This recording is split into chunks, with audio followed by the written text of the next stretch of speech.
साहब का एक जो उन्होंने पुस्तक लिखा है उसके बारे में एक कार्यक्रम था यशवंतराव चौहान प्रतिष्ठान में।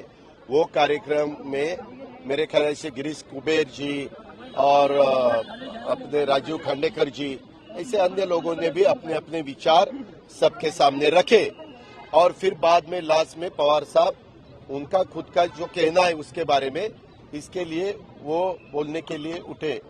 तो बोलते बोलते हमें किसी को पता भी नहीं था। बोलते वक्त उन्होंने 1 मई 1960 से शुरुआत की और कल की तारीख थी 1 मई 2023।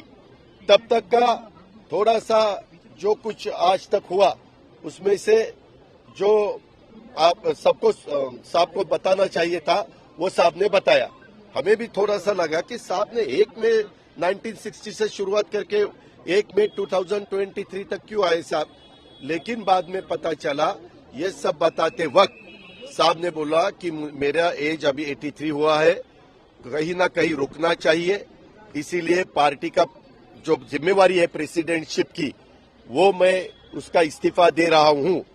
और उन्होंने एक कमेटी डिक्लेयर की और वो कमेटी ने बैठकर साहब के बाद उस जगह किसको बिठाना है उसके बारे में चर्चा करनी चाहिए, ऐसे पवार साहब ने बताया। ये कोई भी राष्ट्रवादी कांग्रेस पार्टी को लीडर को अच्छा नहीं लगा। यहाँ जितने भी कार्यकर्ता आए थे उनको अच्छा नहीं लगा। जो भी बाकी के सुनने के लिए आए थे किसी को भी वो अच्छा नहीं लगा और कोई रोने लगा, कोई अपना मन की बात वहां कह नहीं सका, ऐसा सब हुआ। वो सब साहब देख रहे थे, साहब ने सब देखा। उसके बाद पवार साहब घर पे चले गए सिल्वर ओक पे और वहां जाने के बाद हम कुछ लोग ऊपर बैठे थे। ऊपर बैठने के बाद 4 साढ़े 4 बजे हम भी वापिस सिल्वर ओक चले गए। वहां भी 15-20 लीडर लोग बैठे थे और सबने साहब को बताया कि साहब कार्यकर्ता बहुत नाराज हुआ है। कार्यकर्ता को कहना है कि आप प्रेसिडेंट रहो और एक्टिंग प्रेसिडेंट किसी को बनाओ, यानी कार्याध्यक्ष बनाओ और वो काम करेंगे, आप उसको आशीर्वाद देंगे, पार्टी का भी काम चलेगा। साहब ने उसके बारे में सबका सुनने के बाद उन्होंने बताया कि अभी आप भुजबल साहब और रोहित पवार उसको बताया कि आप तीनों वहां जाओ, सुप्रिया के साथ बात करो और मेरा जो मैसेज है वो सब कार्यकर्ताओं को दो कि आप यहाँ से जो बैठे वहां से अपने अपने घर चले जाओ। आपकी जो मांग है कि मैंने इस्तीफा वापस लेना चाहिए उसके लिए मुझे 2 से 3 दिन सोचने के लिए वक्त कार्यकर्ताओं को देना पड़ेगा।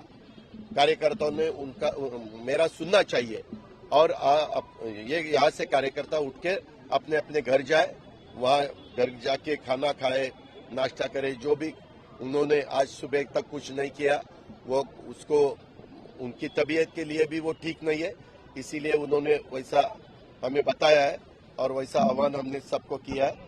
और उन्होंने एक बताया, अगर ये मेरा मैसेज देने के बाद कार्यकर्ता अगर नहीं उठे तो मैं उनका सुनने वाला नहीं हूं। अगर उनका मैंने सुनना चाहिए ऐसा कार्यकर्ताओं को लगता है तो उन्होंने मुझे 2-3 दिन देना चाहिए और फिर मैं मेरा जो भी है सब सुनने के बाद मेरा जो कहना है वो कह दूंगा। नंबर 1। नंबर 2, अलग अलग डिस्ट्रिक्ट से हमारे पार्टी के प्रेसिडेंट हो, हमारे एमएलएज हो, हमारे एमपीज हो, ऐसे बहुत से कार्यकर्ताओं रिजाइन करना शुरू किया है। उन्होंने कहा कि ये तुरंत बंद कर दो, किसी ने भी इस्तीफा देने की जरूरत नहीं।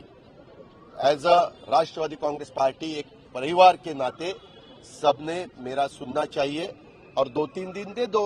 मैंने भी सबके सामने ये रखते हुए मैंने खुद ने 7-8 दिन सोचा और सोचने के बाद मैंने वो मेरी मन की बात लोगों के सामने, कार्यकर्ताओं के सामने रखी है। इसीलिए ऐसा रिएक्शन आएगा ऐसा मुझे लगा नहीं, लेकिन अभी वो सब मैंने देखा है, इसीलिए 2-3 दिन लेकिन रुकना चाहिए, उनको फुर्सत देनी चाहिए, उनको वक्त देना चाहिए।